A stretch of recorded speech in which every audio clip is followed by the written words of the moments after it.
Welcome to the Inspire to Invest podcast, where we're sharing stories from real estate investors and how investing has changed their lives. This episode of Inspire to Invest has been brought to you by the Canadian Real Estate Women Association, also known as CREWA. Hey everybody, welcome to the Inspire to Invest podcast. I have Ray Vozza and Joe Barrington, I should say, here with us today. We always want to extend things on my end, but they're both full-time real estate investors. They run an amazing company called BV&Co. They kicked off this chapter of their careers back in 2019 and have grown their portfolio to more than 100 doors during that time. They specialize in conversions, multifamily development, and short-term rentals.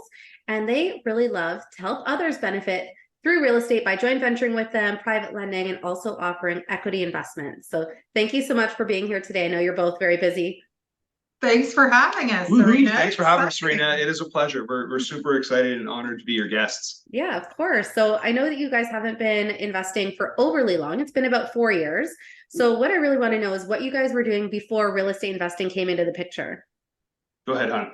Okay, well, I was, we've got sort of interesting backgrounds, I guess, compared to where we are now. But my degree was actually in zoology. I spent my whole career in the fundraising world in the not-for-profit space and did corporate fundraising there. So I loved it. It was a fabulous career. I didn't know the zoology part. Yeah, that's weird, eh? Joe always has interesting twists and turns when she's telling stories. For me, my background was marketing. So sponsorships, events, doing experiential, that was almost 15 years. Yeah. And it was great. But at the same time, we kind of realized that we wanted a little bit more. So making a shift was something that was in the cards for us. Yeah. So what did that shift look like? So you guys were both working. Did one of you exit your careers first? Or how did that jump actually take place? So I think for us, it was really all around the time when we had our first child. So we were living in Toronto, right? We had our first child, our daughter, and all of a sudden our cost of living just doubled, childcare, diapers, everything. Childcare was more than a mortgage. We ran the numbers and I'm we're paying more for childcare than we are paying for a mortgage every single month. And it became clear at that point in time that we needed to be able to develop some additional streams of revenue, right? Some other sources of income. But it wasn't a really big goal of we're going to make a huge big shift, right? It was we're going to do one or two kind of, either buy a property or do an investment and be able to kind of augment what was going on in the household. But I'd say mid 2019, right? We really kind of, we saw the potential and we saw the opportunity and we said, you know what, if we go at this full time, we can really go ahead and kind of change our trajectory. Yeah. So then what happened next? Did you guys go about going into multifamily or how did that growth path look and to take you to where you are now today with 100 doors? Yeah, you tell the story. I tell a longer story. You're good at keeping it concise. Yeah, so I was doing a lot of networking in 2019, kind of the back half, and I just wasn't getting the traction that I really needed. So we decided to, invest in ourselves with a little more education, and that's where we really started to get traction. So the start of 2020. If everyone remembers, that was the start of the COVID period and we caught fire. So as the world was shutting down, we were acquiring. So we did our first joint venture just to kick off the new year in January. The next month of February, we did our first multifamily, 16 units. And that was just jumping right into kind of the deep end, right? So we had a duplex and then all of a sudden we went right into multifamily. And then over the period of the next 8 months or 10 months, I think we added 5 more properties to the portfolio during that period of time. Yeah. Well, I think that's a smart move because I think just from talking to all the investors, so many have just said they wish they went bigger sooner because the work that goes into acquiring a smaller property is the same as if it was 10 doors or 20 doors or whatever that may be. And it doesn't mean that, there aren't some complexities that come with that when it comes to structuring your legal contracts and capital raising and stuff like that. But as a whole, there are also some other things that just make sense from an economies of scale perspective. 100% agree, right? And for us, right, because we decided to really go at this on a full-time basis. So, now I've left my career, I've decided to go with this, right? For us being able to make those acquisitions and be able to get our portfolio up to a level was a large goal and we really went after it. Yeah, I don't think we could have grown as quickly as we did if Ray hadn't been in it full-time. So I stayed in the career. I joined him full-time in 2021. So it's been 2 years now. But it was, we couldn't have done that by doing it part-time, right? And having two small kids. Yeah. It I mean, just- I think even looking back now, I'm like, oh, this would have been so much easier if I did this in my 20s and my 30s. Like, I you know, I know. still had a busy business, but it's very different when kids come into the picture and you've got to balance things Totally. a lot differently, right? So I give you guys credit.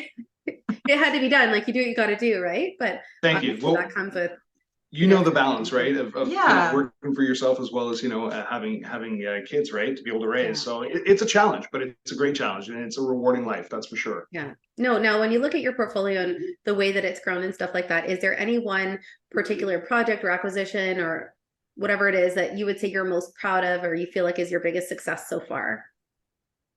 It's funny. I don't think I can pick a project that I can say is the thing that we're most proud of. I'm honestly most proud of the growth that we've done as a couple, as a business, as a family, Yeah.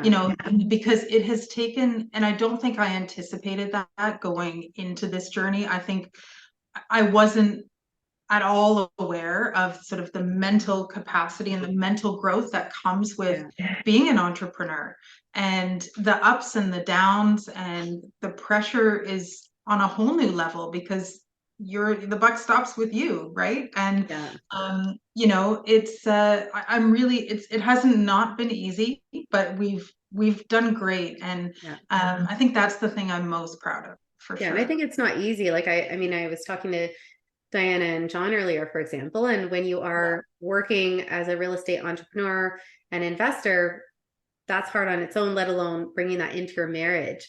And I think just compartmentalizing certain things, and you don't want to necessarily be sitting there talking about at the breakfast table about everything. So you got to try to have some boundaries. Like, I think just having those close proximity to everything can just be like a whole nother layer to having your marriage mixed in, right? 100%. 100%, right? But like we can talk about like different projects and the things that we've fallen in love. And I think on every particular property and project, there's like, that kind of that honeymoon romance period where you're like, maybe it was the tile that chose, or the way the layout came together, or the way the refinance certain kind of projects happened, right? that I Like love there's ones that were just like, oh, you know what, we love the fact that we hit that home. But overall, we really, our mindset still stays the same, which is it's learning and growing, right? So everyone has taught us something. Everyone has benefited us in some ways. And, for us, it's hard to be able to say like, this is the one, right? When there's like everyone you pick up a new skill set, something has happened. You've gotten a little bit smarter, faster, or better. I think that makes perfect sense. And I think the other thing too that sticks out to me in terms of something that we're proud of is being able to offer opportunities for others to get involved in real estate who are not currently involved. I mean, we've had a couple of people reach out to us and say, they were able to go on this family trip that they've always wanted to go on because they invested with us. And that feels really, really nice. No, I think that's huge. And obviously, like to your point, there are challenges with any project or acquisition. Are there any particular challenges or obstacles that you've faced that you would want to highlight? And anything now looking back, coming through it on the other end that maybe you would have done differently with the knowledge and experience that you have now? I think, I mean, we were talking about this last night, actually. We were like prepping for today, going through the questions and really giving some great thought to that particular question. And I think as investors that were aggressively scaling our portfolio, right? One of the things that we've really learned from is taking on a project in a market that is changing and shifting. And it really becomes about those additional exit strategies that you thought about at the beginning, but now it's time to employ them. So, you bought a property, you're working on it, the interest rates have gone up, and now the mortgage is 2 times what you thought you'd be paying at the start. What do you do, right? How do you be able to continue to be successful? How do you pivot? How do you make those changes? And I think for us, that was probably the biggest really lesson, or the biggest learning, right? That came out of last year, right? It's 8 interest rates, as we all know. Everything went up for all of us, right? So costs went up, and it's like, how do you be profitable, be successful, and continue to move things forward? And I would say also, yes, we happen to build and grow and scale a business during a global pandemic, which, is pretty crazy. But I think that regular communication with your partners, with your investors, with everybody and being really transparent and, you know, calling a spade. Everyone was in the same position in terms of the rates, and being open and honest about how we were going to navigate our way through this. And we were going to try this strategy, see if that worked, and then try this strategy. And I think that communication and that transparency was something that I think has really helped us over the last few years, for sure. Yeah, no, and I can understand, because as you guys know, I've been on the more passive side for the last few years. And I think just with some of the people that I've invested with now, it's like that makes a huge difference. Like, I think if there is anything going on and there's any possible chance of like a delay or whatever it may be, I think as the active partners, like, you have to be very transparent and very proactive with your communication, just so that you can put your investors' minds at ease, let them know how you're handling something. Because at the end of the day, like, your reputation is like, couldn't be more important in this kind of an industry. Now, when you look back, would you say that there's anything that's really surprised you over the course of being a real estate investor in a way that, like, when you started, you never would have thought you'd be encountering something or experiencing something? I mean, yeah, there's been a ton of surprises over the last few years, but honestly, I think for me, it's been the personal growth as an entrepreneur. And I think one of the things that has helped us tremendously in that has been surrounding ourselves with like-minded people. So in different groups and masterminds and communities, you know, we're part of similar ones. And, you know, I didn't anticipate that. I didn't anticipate that sort of mental and personal journey that we'd be going on, as well as building a business. Yeah. Do you think there's anything that stands out to you as probably like the biggest lesson that you've learned, like for anyone that's watching that maybe hasn't gone down this path yet? Any like pearl of wisdom that you'd pass along to them that you wish someone could have helped you with earlier on? Well, I think we did help ourselves, but I think probably the biggest pearl of wisdom we can pass on for anyone that is considering or starting out, which is to be able to surround yourself in a community that is going to be able to give you the support, the education, and the resources necessary to be able to take those first steps. It can be daunting, it can be overwhelming, but, you know, being able to really, you know, look after kind of your own education is a huge factor. And that was one of the things that we did that really helped us, right? We spent the time on education, mentorship, getting ourselves in the communities and really being able to understand what we're up to before we jumped into it. Because when you start, you don't, you know, when you start on a journey, especially when you're working the 9 to 5 and you're in the grind and you have this kind of vision of what real estate could do for you. And so you want to sort of dip your feet in a little bit, but you know, you hear all the things in the news about, oh, the market, and maybe it's not a good idea. So when we started, we didn't talk to anybody about what we were doing because we kept it just between us for almost a full year, you know. And so the only people we had to talk about it were the people that were in those communities with us. And that built really strong friendships and really strong relationships. And we have just learned a ton from everybody there. And that has kind of seen us through a little bit, because I think sometimes when you're not in the space, you can get a little bit overwhelmed by fear. Yeah, you know, I can see that. I mean, obviously the media really sensationalizes things. And at the end of the day, whether you're an entrepreneur in another type of business or an investor, like, it can be very isolating. So I think it's nice to know that you've got resources and people that you can talk to. I mean, even for myself, like, my husband's not really involved with it. So I can't go to him asking certain questions because he's not going to really know, or he cannot maybe relate to certain things. So it's nice to know you can go back out to other people you've developed those relationships with, just to have the support or get where you want to go fast or answer a question. 100%. Totally. So on that note, we're just going to take a really brief break for a word from our sponsors, and we'll be right back. The Canadian Real Estate Women Association, also known as CREWA, is a national not-for-profit association of female professionals working and investing in Canadian real estate. They believe that women have no limits in the real estate world. They're looking to connect with leaders in the industry who will share the strategies that they use in real estate, along with exclusive details of their life experience, which are important for consistent personal and professional growth and happiness. To learn more, go to crua.ca. Thanks again for following along with this episode of Inspired to Invest. In addition to real estate, investing, and running my own brand experience agency for 18 years, I also published a book called The Accidental Entrepreneur, in October of 2021. This is my story, and it chronicles how I turned tragedy into triumph to embrace my destiny in entrepreneurship. If you're interested in picking up a copy, you can find the link at serenahomesrealtor.com, and you can also find my link tree with all of the retailers in the details below. Thanks again for your support. Inspired to Invest is proud to support the Beyond Success program. In today's complex world, it's absolutely crucial for our youth to learn how to take charge of their financial future. We believe that every young person deserves access to accurate, practical financial information. Designed to bridge the gap, the Beyond Success program leverages a comprehensive educational bootcamp to equip young minds with essential financial literacy skills. At Beyond Success, it's not just about teaching financial literacy, it's also about fostering a foundation for a prosperous and empowered future. Join us. Together we can build a brighter financial future for the next generations. Join us. Together we can build a brighter financial future for the next generations. Hey everybody, welcome back to the Inspired to Invest podcast. I have Ray Vozza and Joanne Barrington here with me today from BV&Co, and they're talking about how they started investing in real estate about 4 years back, and they've grown their portfolio with their joint venture partners and other resources to over 100 doors. So bringing everything back, I guess one question that I have is, what's the craziest thing that you've encountered as a real estate investor so far?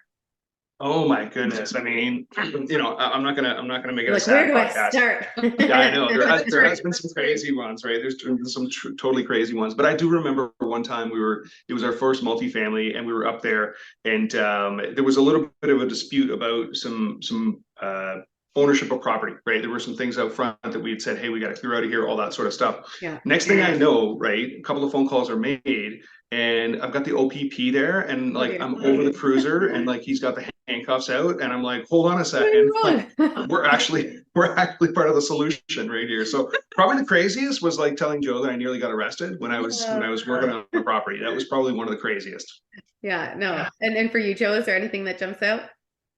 I would say receiving that picture of him over getting arrested. I was like, what is happening?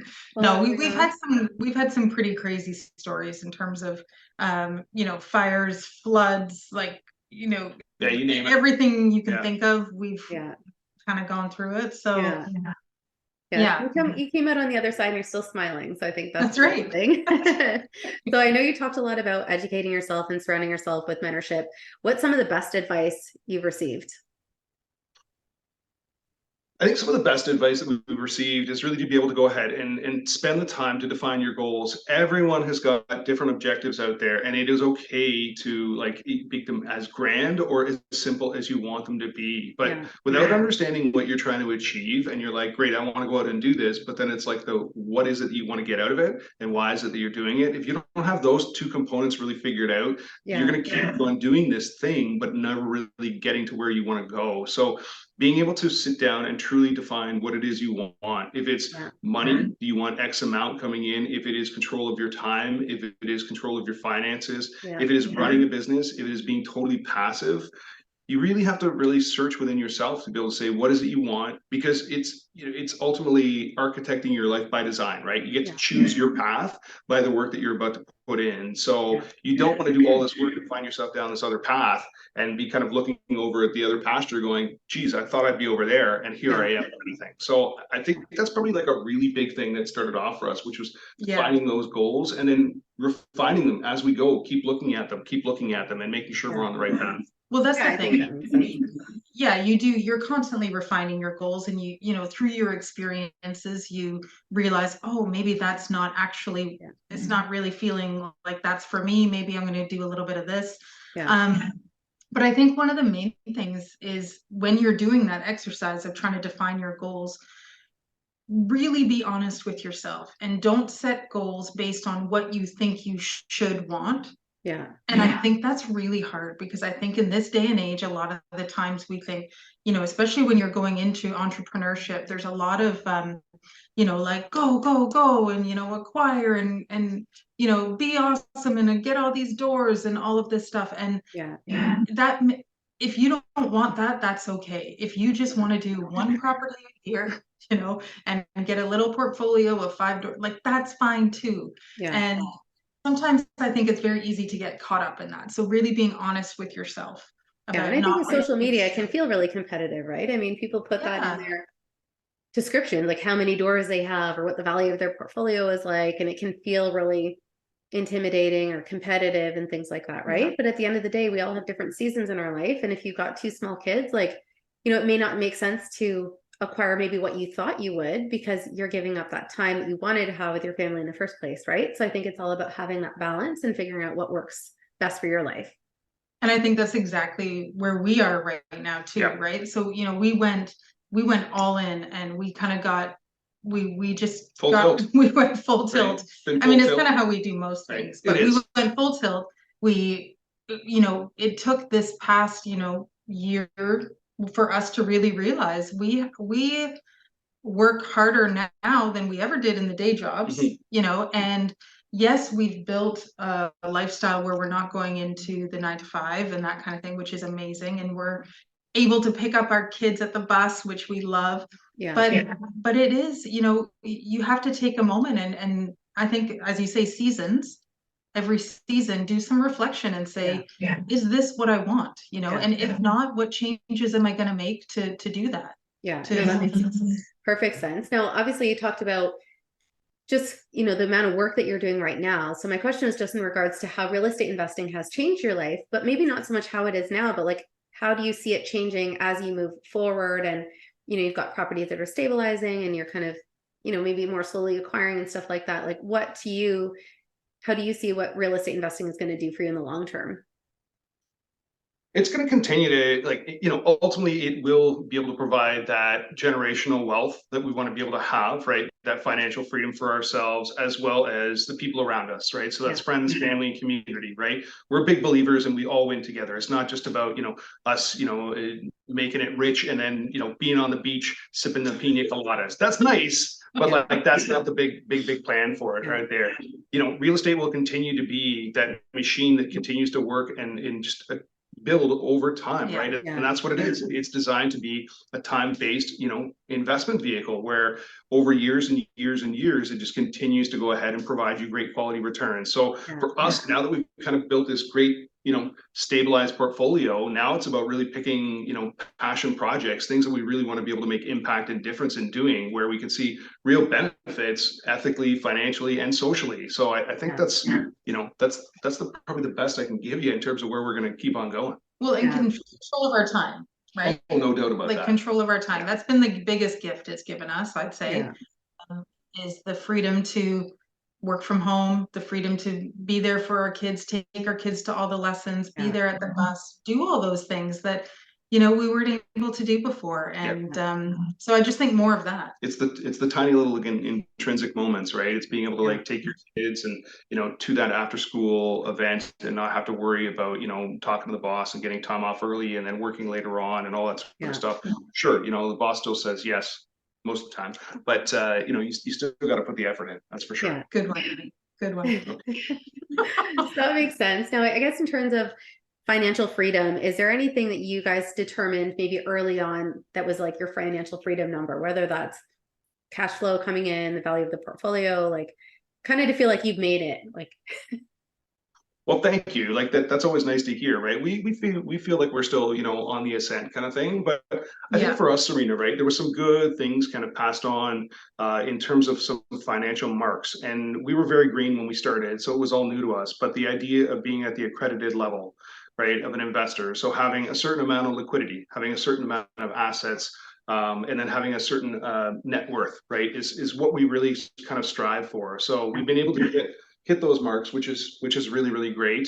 Now, for someone that's new and may not understand, like, what is the value of being accredited? Like, what do you have to have, or like what level of income?